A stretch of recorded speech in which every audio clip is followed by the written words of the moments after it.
আসসালামু আলাইকুম। এখন আমরা যাইতাছি গরুরে খাওয়ানোর জন্য ঘাস আনতে। তো সারারাত ও ঘাস না খেয়ে কুড়া বসে খেয়েছিল। তো আমরা ভাবলাম সকালবেলা হইছে এখন আমরা যাই ওর জন্য ঘাস এনে দেই। তো আমরা ৩ জন যাইতাছি এখন ঘাস আনতে। আর এই ঘাস কাটার অভিজ্ঞতা আমাদের নাই। তো আমরা আজকে ১ম যাইতাছি। একটু ডরও করতাছিল যে সাপ-সুপ আছে কিনা। কারণ আমাগো এদিকে এখন রাসেল ভাইপার সাপের উপদ্রবটা একটু বাড়ছে। তা আমরা জঙ্গল দিয়েই যাইতাছি। তাও আমগো অনেক ডর করতাছি।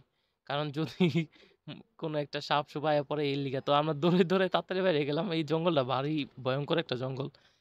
তা আমরা যাইতাছি আমি আবির কাঁচি নিয়ে আইছি। আমরা আজকে ঘাস কাইট্টা লইয়া যামু ওর লিগা। তো আমরা এই জমি থেকে আজকে ঘাস কাটুম।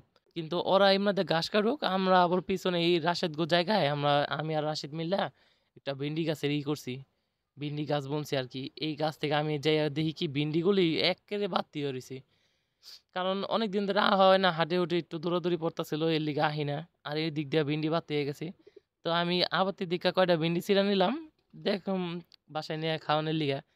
আর এদিক দিয়ে ওরা ঘাস কাটতাছে। কতরি ঘাসও কাইট্টা লাইছে, আমিও কয়টা ঘাস লগে ওর ছিঁড়া দিলাম। এখন ঘাস কাটা শেষ। আশাদুলের আবারও হাত গেছে গা ছিল্লা। কারণ ও হইলো এমনভাবে ঘাস টান দিছে, ওই ঘাসের লাইগ্যা ওর হাত ছিল্লা গেছে।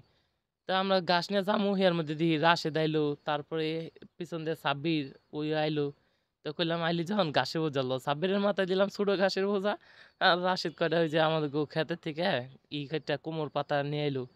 তো আমরা সাব্বিরের দেখে ভালোই লাগতাছিল। তো এখন আমরা বাসায় আইয়া পড়ছি। বাসায় আইয়া এইগুলি রাখুম, গরুরে খাওয়ামু। আর গরুটার আশেপাশে সব জায়গাটা পরিষ্কার করুম। সাব্বির দি এত বড় বোঝা নিতে ওই ব্যাক হয়ে যায়। ওর কাছে এটাই অনেক বড়। তা আমরা গরুটার একটু খাইতে দিলাম, দেই তো ভালোই খাই ঘাসগুলি। এখন আমরা ওরে সরাইয়া ডাইন সাইডে নিয়ে রাখুম। কারণ ওরে এখন ওই সাইডে নিয়ে বাইন্ধা রাখুম আর এই সাইডটা আমরা পরিষ্কার করুম। এর লিগা আরকি। আমি আর আশাদুল ধইরা নিয়ে ওরে ওই সাইডে নিয়ে আবিরে কইলাম যে, "আবির তুই ধর গরুরে।" কিন্তু ওই ভয়ের ঠেলায় ওই উপরেরটা যায় দাঁড়াইছে। ওই কয়, "না আমি ধরতারম না।" তো এমনি আইনা ওরে কিছু খাওন দিয়া দিলাম। দিয়ে ভালোই ঘাসগুলি খাইতাছে। তা আমরা ভাবলাম যে ঘাসগুলি কাইট্টা এনে আমগো সার্থক হইছে। নাইলে যদি না খাইতো কষ্টটাই বিফলে যাইত।